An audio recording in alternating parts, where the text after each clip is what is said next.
What's up, Cruiser fam and them Homo sapiens?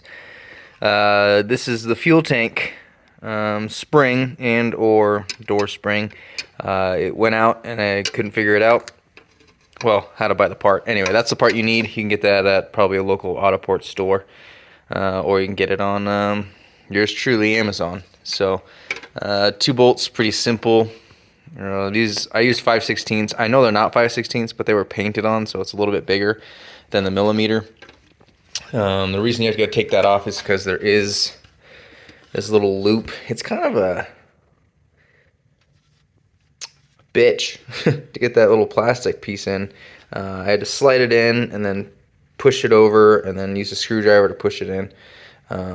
But this way the flap will open up much easier when it's released because it was stuck.